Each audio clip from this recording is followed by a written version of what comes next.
यार लिबरल्स ने कसम से अपने आप को इस अर्नब गोस्वामी के मुद्दे पर इतनी बुरी तरह से एक्सपोज करके रखा हुआ है कि ये वीडियो साला डिमोनेटाइज हो जाएगा अडल्ट कंटेंट के लिए।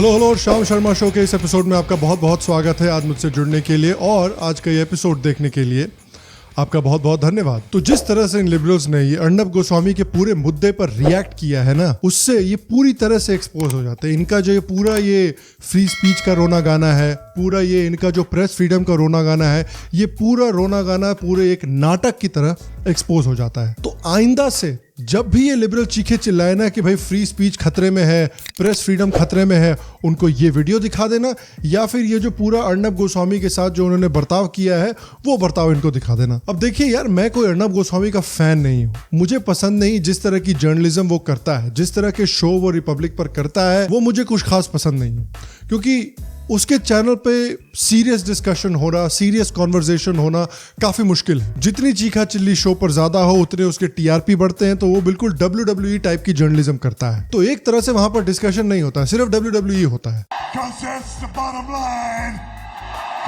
अर्नब गोस्वामी, तो देखिए मुझे उसका शो कुछ खास पसंद नहीं है, लेकिन अर्नब ने जो किया है अपने शो के साथ वो सिंपल इकोनॉमिक्स है। मार्केट में एक गैप था जो अर्नब गोस्वामी ने भरा है, क्योंकि जितने भी मेन स्ट्रीम मीडिया आउटलेट्स थे भारत में वो सारे पूरे लेफ्टिस्ट थे। वो सारे 24 घंटे मोदी को गाली देते थे, 24 घंटे हिंदुओं को गाली देते थे, 24 घंटे जो भी इंडिया से प्यार करता है, हिंदुओं से प्यार करता है, उनको गालियां देते थे। तो अर्नब ने रियलाइज किया कि ठीक है, यहां पर एक पूरा गैप है, तो इस गैप में मैं आ जाऊंगा। तो इस गैप को अर्नब ने, टाइम्स नाउ ने और कुछ हद तक जी न्यूज ने भी भरा हुआ है। तो अर्नब इतनी बड़ी आवाज इसलिए हो गया है क्योंकि ये मार्केट का जो गैप था ये पूरा खाली पड़ा हुआ था। तो देखिए अर्नब गोस्वामी की पॉपुलैरिटी के लिए लेफ्टिस्ट मीडिया पर भी काफी दोष जाना चाहिए। तो पिछले कुछ दिनों में जो उसके साथ हुआ है और जिस तरह से उसके साथ हमारे लिबरल मीडिया ने, हमारे लिबरल्स ने बर्ताव किया है, उससे उनकी जो हिपोक्रेसी है ना पूरी तरह से एक्सपोज हो जाती है। तो कुछ दिनों पहले जब महाराष्ट्र के पालघर में साधुओं को लिंच करके मारा गया और पुलिस की भी उसमें गलती थी, तो उस पर अर्नब गोस्वामी ने एक वीडियो बनाया और वो बुरी तरह से हाथ धोकर सोनिया गांधी के पीछे पड़ गया कि भाई आपकी कोalition है महाराष्ट्र में, आपकी कोalition गवर्नमेंट में, ऐसा कैसे हो गया एक साधुओं के साथ। So tonight I have no hesitation in saying to Sonia Gandhi, come arrest me. If it quenches your anger that I question your abject, pathetic and visible silence on the brutal killing of 2 Hindu sadhus, that too in the presence of a dozen policemen in a state where you are in power, then Sonia Gandhi, come arrest me, you're welcome. Nobody is scared of you or your family anymore. I will expose your ridiculous logic. Your ridiculous logic that these sadhus were killed in a case of mistaken identity. Everyone is asking you, Sonia Gandhi, you, that when you went to town on every case, Tabraj and Akhlaq, why are you, as the one in power in Maharashtra, getting touchy? Because I am asking you to end your silence. और यही Congress party है जो 24 घंटे चीखती चिल्लाती रहती है कि भाई डेमोक्रेसी खतरे में है मोदी की वजह से, प्रेस फ्रीडम खतरे में है, फ्री स्पीच खतरे में है। यही जो हमारे ठेकेदार है डेमोक्रेसी के, तुरंत टूट पड़े अर्नब गोस्वामी के ऊपर क्योंकि उन्होंने उसकी राजमाता से सवाल पूछ दिए। कुछ इतने परेशान हो गए उनकी राजमाता के ऊपर सवाल से कि भाई 200+ FIR उन्होंने अर्नब गोस्वामी के ऊपर लगा दिए और उन FIRs के साथ साथ अर्नब गोस्वामी को अरेस्ट करने को भी बोल दिया गया। शर्म करो, भगवान से डरो, भगवान से डरो। और उतना ही नहीं, मुंबई पुलिस से अर्नब गोस्वामी को 12 घंटे में 2 नोटिसेस आए कि आप अपने आप को हमारे हवाले कीजिए और हमें आपको इंटेरोगेट करने दीजिए। तो फिर अर्नब ने भी कहा कि ठीक है, मैं अपने आप को आपके हवाले करता हूं, मुझे इंटेरोगेट कीजिए, जो पूछना है पूछिए। और ये अर्नब ने देखिए बड़ा स्मार्ट काम किया है, क्योंकि इससे पब्लिक की आंखों में अर्नब गोस्वामी के लिए सहानुभूति बढ़ेगी और पब्लिक की आंखों में कांग्रेस पार्टी के लिए और मुंबई पुलिस के लिए गुस्सा भी बढ़ेगा। क्योंकि अर्नब गोस्वामी ने जब अपने आप को पुलिस के हवाले किया तो मुंबई पुलिस ने उसको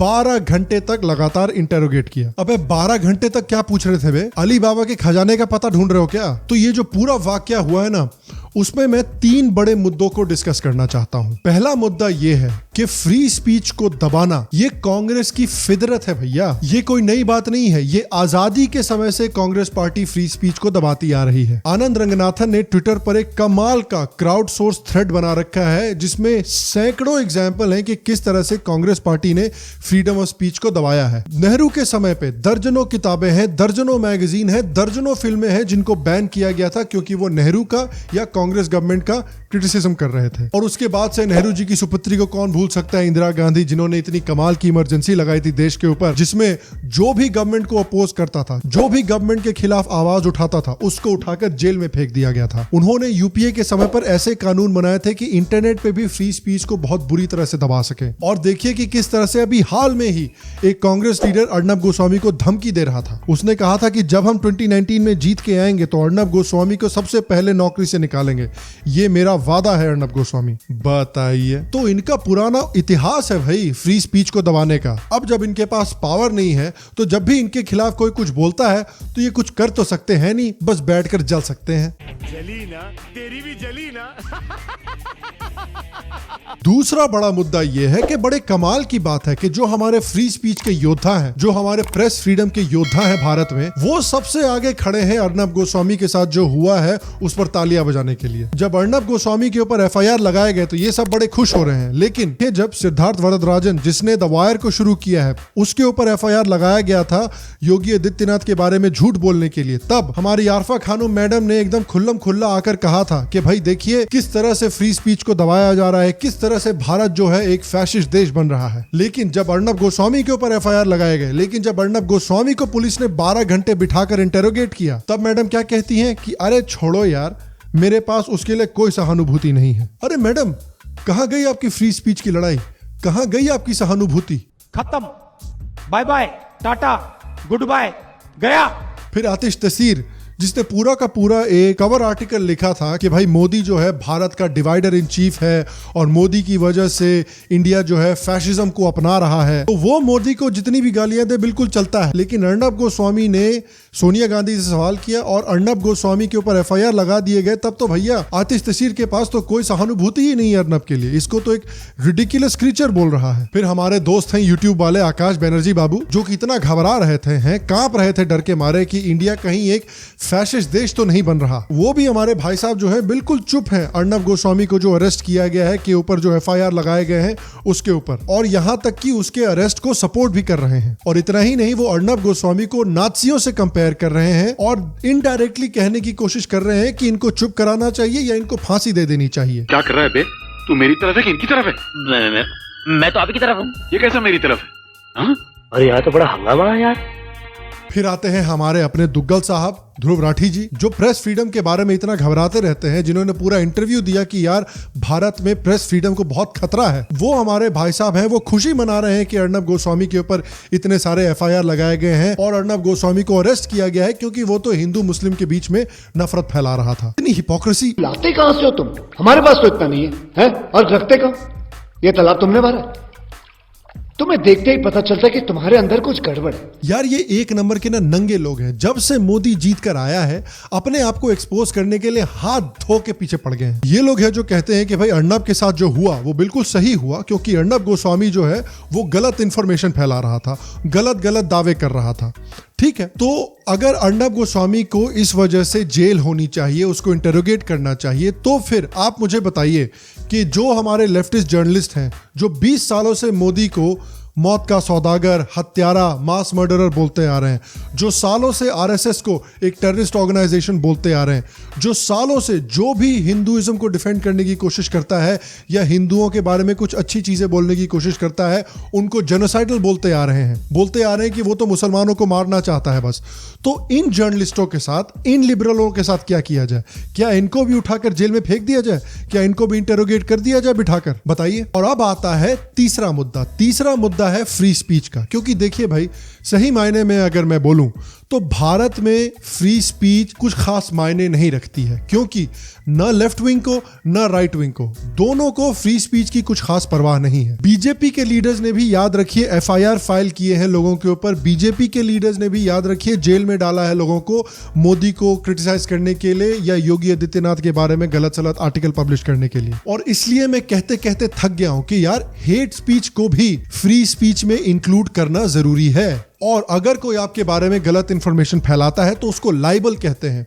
और लाइबल कानून जो होने चाहिए वो सिविल कानून होने चाहिए, उसके ऊपर क्रिमिनल कार्रवाई नहीं होनी चाहिए। और इसलिए देखिए, भारत में बहुत जरूरी है कि जो इंडियन पीनल कोड है उसको रिवाइज किया जाए, और जिस तरह के जो घटिया कानून है जैसे कि सेक्शन 153, जिस तरह के जैसे कि सेक्शन 295A, उस तरह के घटिया कानूनों को खत्म करना, निकालना बहुत जरूरी है। क्योंकि जब तक उन कानूनों को हटाया नहीं जाता तब तक सही मायने में भारत में फ्री स्पीच फ्री नहीं होगी। और यार 2 मिनट सोचो, जरा दिमाग लगाओ, सबसे ज्यादा फ्री स्पीच से किसको परेशानी है? इस्लामिस्टों को परेशानी है, क्योंकि वो चाहते नहीं कि इस्लाम को खुल्लम खुल्ला क्रिटिसाइज किया जाए। तो भाई हम तो चाहते हैं ना कि सभी धर्मों को खुल्लम खुल्ला क्रिटिसाइज किया जाए, तो हमें तो फ्री स्पीच को और सपोर्ट करना चाहिए। और देखिए, मैं कहते आ रहा हूं और मैं आगे भी कहता रहूंगा कि जो अमेरिकन स्टैंडर्ड है, जो यूएस स्टैंडर्ड है फ्री स्पीच का, वो दुनिया का बेहतरीन स्टैंडर्ड है। उस स्टैंडर्ड को भारत को भी एम्युलेट करना चाहिए, उस स्टैंडर्ड का इस्तेमाल भारत को भी करना चाहिए। और मैं आपसे भी पूछना चाहता हूं कि क्या आप मुझसे एग्री करते हैं कि फ्री स्पीच भारत में